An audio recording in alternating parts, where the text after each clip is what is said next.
우리에게는 천대까지 은혜를 베푸시는 하나님의 계약이 있습니다. 다름 아닌 십계명입니다. 오늘은 제5계명에 대해서 우리 함께 좀 살펴보게 될 텐데요.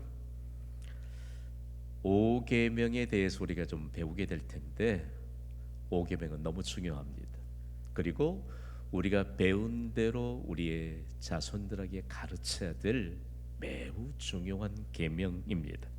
제63문을 저와 여러분의 역할을 따라서 손이 높여 읽습니다. 제5계명은 무엇입니까?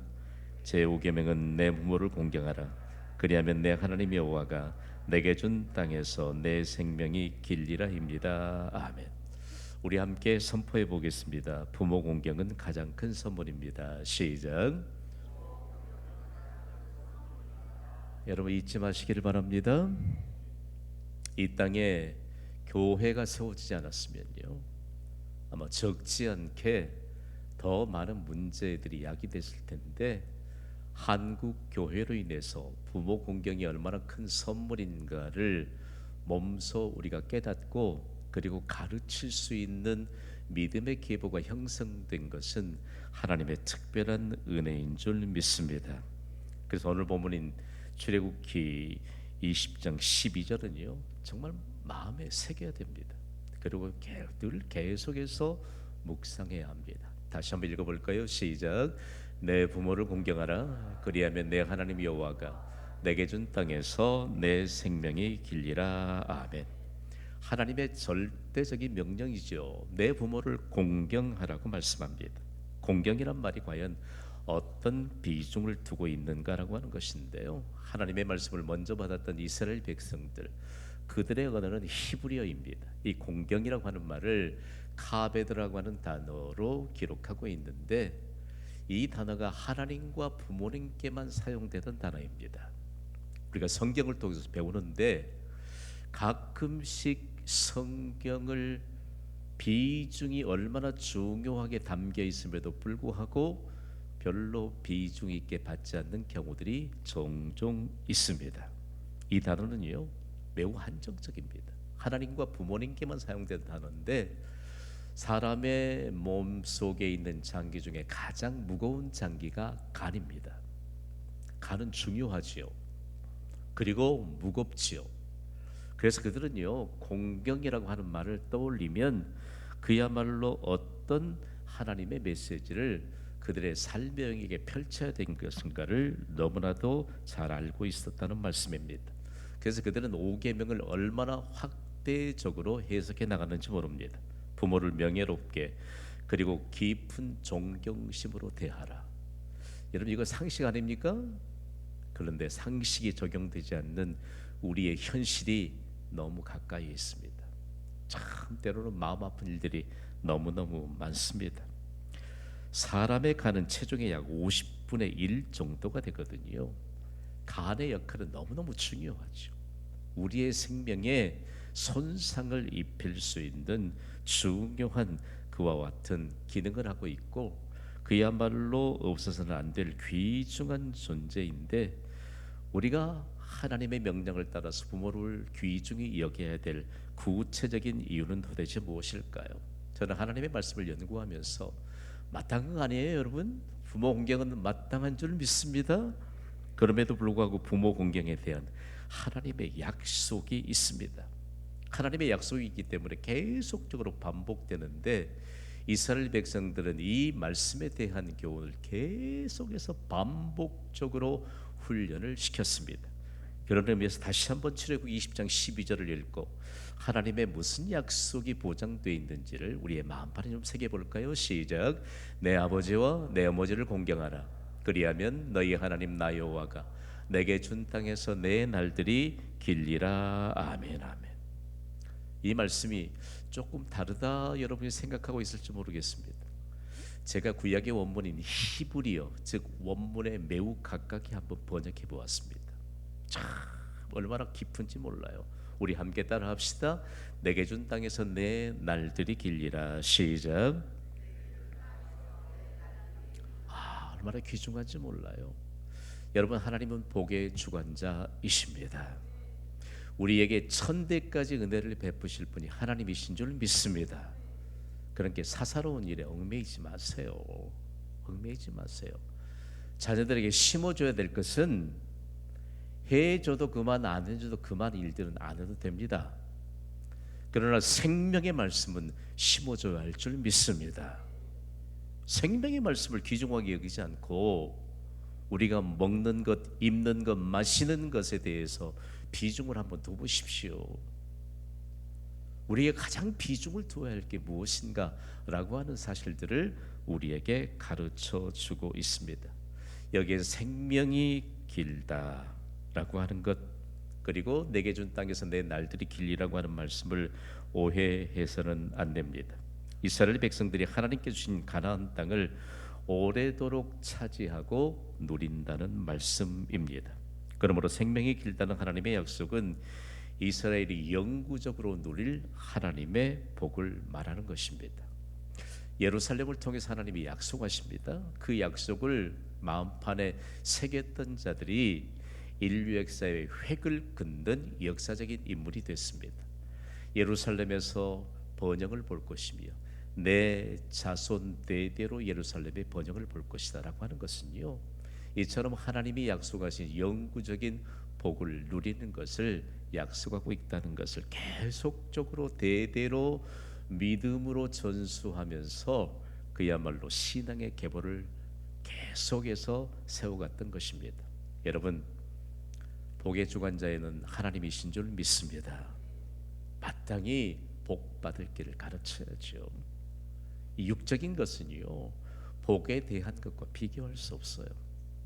오늘 우리에게 있어서 우리가 어린 시절에서부터 지금까지 지내왔던 때 가장 중요한 게 무엇인가? 우리가 자녀들에게 가장 중요하게 가르쳤던 것이 무엇인가를 되돌아보게 하는 계명입니다. 아이들이 점수 좀 더 받아오면 극도로 칭찬하고 말이에요. 그러면 오늘 우리의 자녀들에게 칭찬해야 될 거 무엇인가? 토요일이면 그야말로 주일을 향해 예배를 준비하는 자녀들에게 아낌없이 칭찬하시길 바랍니다. 주일날 예배 잘 드리고 온 자녀들에게 그야말로 듬뿍 격려하시고, 그리고 하나님이 너에게 복 주실 것이라는 확실의 메시지를 반드시 전하시기를 주님의 이름으로 부탁을 드립니다. 이거 없이 공부만 잘해라, 이거 없이 돈만 잘 벌어라, 이거 없이 어떻든지 그 다음 부분은 제가 설명하지 않겠어요. 생각해봐요. 오늘 우리에서 가장 중요한 게 뭘까? 중요한 게 뭘까? 그러면 우리의 자녀들이 계속적으로 삶의 현장에 생각할 겁니다. 내가 도대체 부모님으로부터 영향을 받은 것이 무엇인가? 어떤 영향을 받았는가? 우리의 부모들의 시선을 떠나면요, 우리의 자녀들을 위해 해줄 것이 아무것도 없는 정도는 우리 아시죠? 그러나 부모가 보이지 않아도 우리의 자녀들은 전능하신 하나님, 주님의 권능의 날개 아래 주의 천사를 동원시켜서 둘러진치고 보호해 주실 하나님의 약속을 믿고 기도하는 부모님의 기도를 기억한다는 거 여러분 아세요? 반드시 기억해야 합니다. 그래서 오늘 이 5계명을 생각하면서 너무 중요한 계명인데, 우리는 부모 공경에 대한 약속에 대한 복을 누리고 있는가라고 하는 사실들을 먼저 염두에 두고 64문을 함께 나누도록 하겠습니다. 제5계명에서 요구하는 것은 무엇입니까? 제5계명에서 요구하는 것은 각자에게 그들의 여러 가지 지위와 인간관계들, 즉 윗사람 아랫사람과 동등한 사람으로서 존경을 유지하고 의무를 수행하는 것입니다. 자, 이 내용에 대해서요, 왜 하나님이 영국 교회에 그렇게 복을 주셨을까? 한때 영국 교회에 복을 주시면서 세상을 혼란스럽게 했던 수많은 불합리한 제도들을 걷어내게 하시고, 그리고 구체적으로 종교 개혁자들을 통해서 어떤 하나님의 역사심에 대한 증거를 가지고 있는가에 관한 내용들을 지구상에 세워진 모든 교회를 향해 충격파로 전달했습니다. 누구보다도 하나님의 뜻에 순종하면서 종교개혁의 깃발을 들었던 종교개혁자들이 유럽 전역에 영향력을 끼칠 때 그들은 종교개혁의 깃발을 들었던 마틴 루터의 가르침을 마음판에 새기고 있었던 것이 그야말로 기독교 역사에 너무 중요하게 드러났습니다. 루터는요, 이런 정의로 온 세상을 흔들어 깨웠습니다. 함께 좀 읽어볼까요? 시작. 부모는 세상에서 하나님의 대리자이다. 믿으시기 바랍니다. 여러분, 부모는요, 세상에 사는 동안 하나님의 대리자로 사는 것입니다. 하나님의 대리자. 우리가 자녀들에게 뭘 보여줘야 되고 뭘 가르쳐 주어야 할 것인가 라고 하는 것을 우리는 분명하게 알아야 합니다. 가끔씩 우리가 이런 상황들을 좀 떨쳐버리고 쉽게 얘기했던 내용들이 다른 교회 안에 지금도 있는지 몰라요. 경신교회는 없게 되기를 주님의 이름으로 선포합니다. 담대한 게 아닌데 담대하게 아무런 얘기 쉽게 하는 거 아니에요. 부모가 하나님의 대리자라니까. 대리자예요. 부모가 하나님의 대리자이다라고 하는 사실들을 가지고 우리는 과연 어떤 생각을 가지고 있을까라고 하는 것인데요. 여러분, 우리가 사는 세상에는 무조건 복종해야 될 대상이 있습니다. 하나님이십니다. 하나님의 대리자인 부모에게 자녀는 반드시 복종해야 합니다. 이것이 하나님의 질서예요. 세상의 풍조를 운운하면서 내 부모를 공경하라. 하나님과 부모에게만 적용되던 권위 있는 그 단어인 공경이라고 하는 것을 오늘 이 시대를 살아가는 현대 부모님들이 과연 얼마만큼 귀중하게 여길 수 있을까요? 여러분, 자녀된 사람이 어떻게 부모님의 심정을 헤아릴 수 있겠어요? 부모님을 통해서 우리는 하나님의 속성을 알게 됩니다. 그래서 이스라엘 백성들의 지혜의 보고인 탈무드에서는 이렇게 가르치고 있거든요. 함께 읽어봅시다. 시작.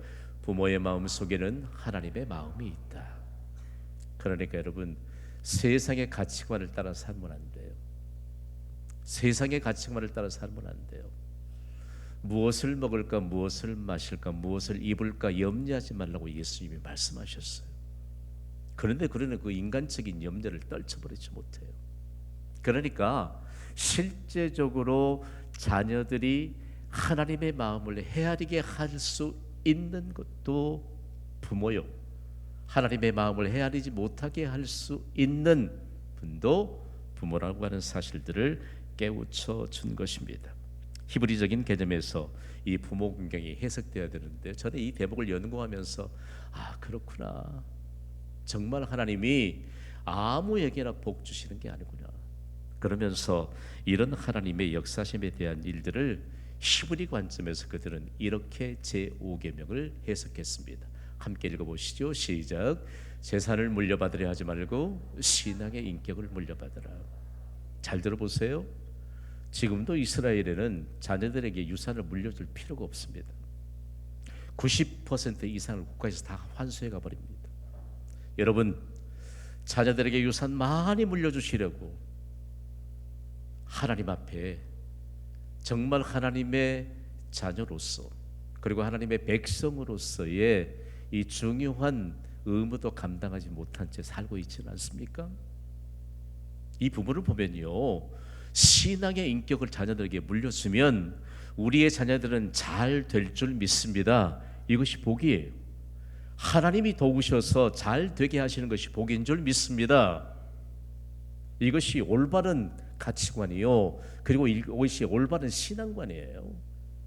과연 그들이 허울 뿐이었는가? 부모의 신앙을 인격을 물려받으려는 것은 그냥 구호에 지나치지 않았는가? 제사를 물려받으려 하지 않은 거 아니 실제적이에요. 실제적으로. 그런데 우리의 생각은 과연 어떻게 생각을 갖고 있느냐는 얘기죠. 생각해 보세요. 오늘 우리의 자녀들이 우리의 올바른 신앙 가치관으로 말미암아 우리의 자손 대대로 복받는 자들 될 수 있게 되기를 주님의 이름으로 선포합니다. 그래서 일찍이 솔로몬은요, 그의 아버지 다윗에게 믿음을 전수받았거든요. 그래서 그는 잠언 3장 25절에 이런 하나님의 감동을 받아 경험된 고백을 했습니다. 읽습니다. 시작. 내 부모를 즐겁게 하며 너를 낳은 어미를 기쁘게 하라. 아멘. 이 부모 공경 우리가 잘못 이해하니까 거꾸로 치닫고 있다고요. 거꾸로 치닫고 있는 이런 상황 속에서 오늘 우리는 과연 어떻게 이 말씀을 받아야 될까? 신약 성경은요, 사도 바울을 통해서, 제가 사도 바울을 하면 여러분은 예수님을 가장 많이 닮은 사람이라고 선포해 주세요. 사도 바울, 예수님을 가장 많이 닮은 사람, 인류 역사상 예수님을 가장 많이 닮은 사람이라는 증거를 받은 사도 바울은요, 에베소 교회를 향해서 에베소 6장 1절에 이렇게 선포합니다. 읽습니다. 시작. 자녀들아, 주 안에서 너희 부모에게 순종하라. 이것이 옳으니라. 이것이 옳으니라. 하나님의 말씀은요, 우리가 깊이 묵상하고 마음판에 되새길수록 하나님의 능력이 우리에게 입혀지는 것을 경험하게 됩니다. 부모에게요, 이런 명령들이 있을 수 있습니다. 주일에 교회 가지 마라. 예배 장소에 가지 말라. 그리고 하나님께 예배 드리지 말라라고 하는 명령을 부모들이 할 수 있습니다. 그러나 이런 명령을 따라서는 안 된다는 가르침입니다. 이 말씀이 하나님의 명령에 어긋나기 때문에 부모님이 이 명령에 순종해야 되고, 부모님이 이 명령에 순종하니까 자녀들아 너희 부모에게 순종하라. 어디에서? 주 안에서. 이것이 옳으니라고 말씀하고 있습니다. 이 대목에 대해서는 제가 부모 공경에 관한 메시지를 정리할 때 여러 일들과 함께 더불어서 수차례에 대해서 나누었습니다. 여러분, 부모가 먼저 하나님의 명령에 순종합시다. 그래야만 자녀들아 주 안에서 너희 부모에게 순종하라. 이것이 옳으니라 말씀할 수 있습니다. 그런데 우리는 과연 이 시대의 우리의 자녀들에게 어떻게 하나님의 명령을 전달하고 있을까요? 65문으로 넘어가 봅시다. 제5계명에서 금하는 것은 무엇입니까? 제5계명이 금하는 것은 그들의 여러 가지 지위와 관계에서 각자에게 속한 존경과 의무를 소홀히 하거나 어떤 일이든 대항하는 일을 하는 것입니다. 아멘. 이 부분을 현대적인 감각으로 설명해 보겠습니다. 잘 들어보시기를 바랍니다. 현대적인 감각으로. 자, 부모를 소홀히 대한다. 부모에게 대항한다. 여러분, 어떻게 현대적인 감각으로 좀 여러분과 함께 좀 나눠볼까요? 어느 집안에 아들이 사형제나 있는 집안이 있었습니다. 이 사형제가 어느 날 내기 골프를 쳤습니다. 그러나 평소와는 다르게 죽기 살기로 골프 경기를 합니다. 그 옆에 지켜보던 사람이 아니 왜 골프를 이렇게 죽기 살기로 하느냐라고 물었더니 형제들이 이렇게 대답합니다. 골프에서 진 사람이 부모님을 모시기로 했다. 잘 들어보세요, 여러분. 우리는요 쉽게 생각할 수 있는지 몰라요. 내가 모범으로 세우지 않은 일들 절대로 자녀들에게 모범으로 가르칠 수 없습니다. 동의하시기 바랍니다. 내가 모범으로 세우지 않는 것 절대로 자녀들에게 가르칠 수 없습니다. 신앙생활도 마찬가지고요, 삶의 모범도 마찬가지입니다. 제가 어떤 일에 모범이 없는데 무슨 일에 대해서 하자고 권면하겠어요? 오늘 우리에게 있어서 과연 부모를 대항하고 소홀히 한다는 것은 도대체 어떤 것일까라고 하는 것인데요. 여러분, 부모는 물론 위에 있는 모든 권세는 하나님으로부터 부여된 것인 줄 우리는 기억해야 합니다. 사도 바울 서신이 왜 그렇게 가치를 인정받느냐라고 하는 것은요, 이 하나님이 세우신 질서, 수직적인 질서에 관해서 아직도 이해가 좀 덜 분명한 현대인들을 향해서도 로마서 13장 1절에 이렇게 증거하고 있거든요. 우리 함께 읽습니다. 시작. 각 사람은 위에 있는 권세들에게 굴복하라. 권세는 하나님께로부터 나지 않음이 없나니 모든 권세는 다 하나님이 정하신 바라. 아멘.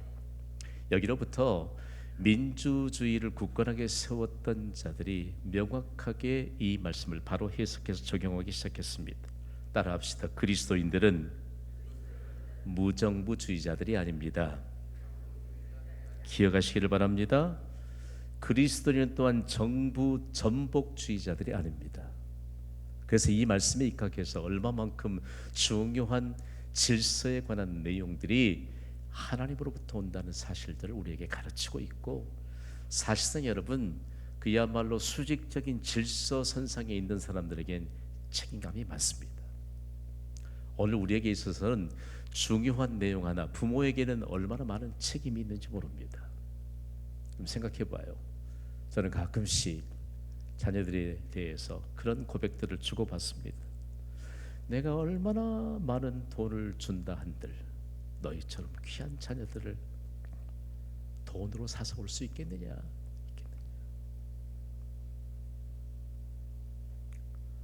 오늘 하나님이 우리에게요 반드시 기억하게 할 일이 있습니다. 우리가 얼마만큼 중요한 하나님의 역사심에 대한 내용들, 부모가 자녀들을 그렇게 금보다 귀중하게 여기는데 우리의 자녀들이 수평선상에서 사람들을 귀중하게 여기지 않겠습니까?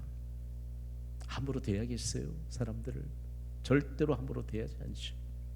그러나 여러분, 사람들을 함부로 대하는 사람들은 부모에게도 함부로 대할 위험성이 높습니다. 오늘 이 계명들을 우리가 함께 배우면서 왜 이렇게 하나님은 질서를 세우시면서 질서를 세우신 분이 하나님이신 것을 강력하게 증거하고 있을까라고 하는 것인데요. 여러분, 우리는 국가를 위해, 위정자들을 위해 국가 권위를 부여하신 하나님의 주권을 인정하도록 끊임없이 기도해야 되고요. 그리고 우리에게 그야말로 한없는 사랑을 하나님이 베푸시듯이 베푸시는 부모님을 위해 우리는 끊임없이 기도해야 합니다. 만약에 이런 하나님의 역사심에 대한 증거를 우리의 삶의 현장에서 가질 수만 있다면 우리의 인생을 사는 동안 영화로운 하나님의 복이 임하게 될 줄 믿습니다. 그렇지 않으면 쓸데없는 세상의 가치관에 갇혀가지고요, 여러분 정말 그리스도인이 가져서는 안 될 그런 중심을 가지면서 살아야 될지 모르겠습니다. 이제 66문으로 한번 가볼까요? 제5계명에 첨가한 이유는 무엇입니까? 제5계명에 첨가한 이유는 이 계명을 지키는 모든 자에게 장수와 번영을 주시겠다는 약속입니다. 단 이 약속은 하나님의 영광과 그들 자신의 선을 위해 사용되는 범위 내에서 말입니다. 아멘. 자, 부모 공경은 약속 있는 첫 계명입니다. 저는요, 이 약속 있는 첫 계명에 관한 내용들을 우리가 붙잡기만 한다면 부모 공경에 대해서 이처럼 귀중한 약속을 주셨을까? 하나님은 사도 바울을 통해서 에베소 6장 2절과 3절에 이렇게 증거하거든요. 읽습니다. 시작. 내 아버지와 어머니를 공경하라.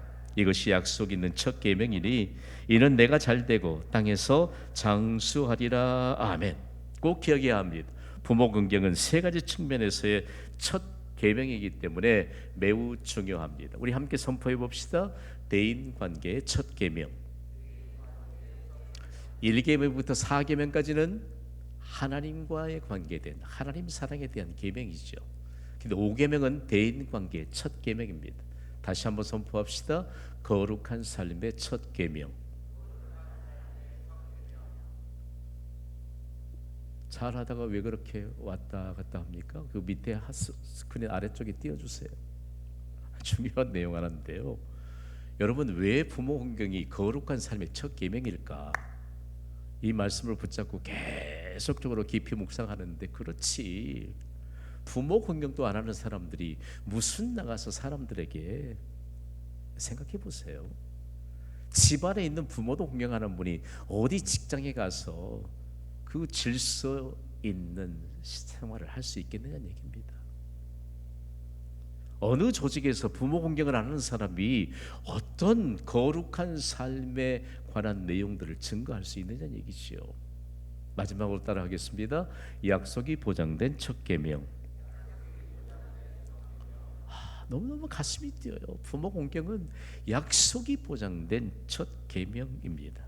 그게 중요한 것은요, 종교 개혁자들은 이 약속이 보장된 첫 계명에 대해서 교회를 통해서 명확하게 가르쳤습니다.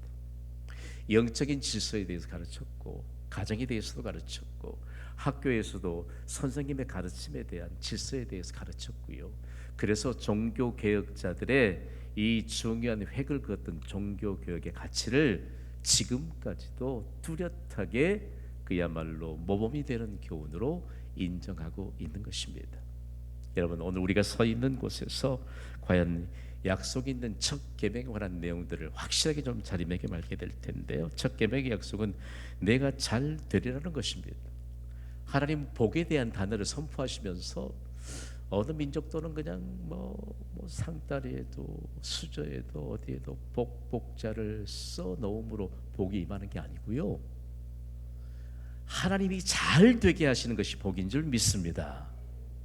근데 하나님을 떠나서 잘 될 것이라고 하는 이런 잘못된 생각을 가지고 접근하는 사람들 때문에 얼마만큼 세상이 혼란스러운가 보세요. 여러분, 하나님이 잘 되게 하신 것이 복인 줄 믿습니다. 하나님이 잘 되게 하신 것도 아닌데 그게 복이라고 고집하지 마세요. 고집하지 마세요. 고집하지 마세요. 고집하시면 안 돼요. 하나님이 잘 되게 해주셔서 진정한 복이 무엇인가를 만방에 증거할 수 있는 것이 복인데, 이것이 바로 첫 계명의 약속인 부모 긍정을 통해서 우리에게 비록된다는 말씀입니다. 자, 중요한 내용 하나는요, 하나님과의 좋은 관계를 유지할 때 내가 잘 되리라고 하는 이 약속이 그대로 증명이 됩니다. 사랑과의 좋은 관계를 유지할 때 마찬가지입니다. 그러면 어떤 결과가 있느냐? 삶의 즐거움이 넘쳐납니다. 이것이 복입니다. 여러분, 오늘도 분주한 12월을 살지만 삶의 즐거움이 있으셨으리라 믿습니다. 즐거움이 넘쳐나야 돼요. 그리스도인들이 만약에 즐거움이 넘쳐나지 않는다면 하나님이 복에 대한 개념을 올바로 우리에게 가르쳐 주셨음에도 불구하고 잘못 이해하고 있기 때문입니다. 약속이 있는 첫 계명인 부모에게 대한 두 번째 약속은 무엇일까라고 하는 것인데요, 함께 선포합시다. 땅에서 장수하리라. 미리 설명을 드렸습니다. 그야말로 영구적인 하나님의 복에 대해서 말씀하고 있는데, 시편 기자는요, 이 약속을 기억하면서 이렇게 찬양했습니다. 시편 128편 5절과 6절을 마치 기쁨의 노래를 부르듯이 함께 읽습니다. 시작. 여호와께서 시온에서 내게 복을 주실지어다. 너는 평생의 예루살렘의 번영을 보며 내 자식의 자식을 볼지어다. 이스라엘에게 평강이 있을지로다. 아멘. 함께 선포합시다. 효자 집안에서 효자 납니다. 시작. 믿음의 집안에서 믿음의 자녀가 출생합니다. 시작. 혹시 확신이 없는 거 아니시죠? 다 치우세요. 잘못된 가치관 치우세요. 오늘 우리에게 있어서 육적인 식탁을 영적인 식탁보다 우선시하지 않는 가정, 뒤집어서 영적인 식탁을 육적인 식탁보다 우선시할 수 있는 믿음의 가정으로 견고하게 세우시기를 주님의 이름으로 선포합니다. 시온에서 복을 보게 될 것이다. 오늘이 강조합니다만 저는 말씀을 붙잡고 말씀과 함께 더불어서 우리가 얼마나 중요한 인생의 역사를 세워가는 것을 늘 강조하기 때문에, 시온은요, 아브라함이 100세에 얻은 아들을 번제물로 바치라 라고 하나님이 명령하셨는데 한마디 반항이나 변명하지 않고 묵묵히 순종해서 사흘길을 아들 이삭을 데리고 하나님의 명령에 순종하기 위해 갔던 곳이 시온입니다. 그러나 하나님의 명령에 순종했을 때 아들 이삭이 번제물로 바쳐지도록 하나님이 두지 않으셨습니다. 순양을 예비하셨습니다. 순종한 아브라함에게 이삭을 대신해서 순양을 번제물로 바치게 하시고 그곳의 이름이 아브라함으로부터 여호와 이레라고 선포됐습니다. 시온이 하나님께 예배의 모범이 세워진 것이요, 시온이 하나님의 성전이 세워진 것이요, 시온이 예루살렘입니다. 성소 잘 점검하셔야 돼요. 우리의 자녀들 모두 하나님이 복 주시는 시온을 향해 나아가고 있습니까?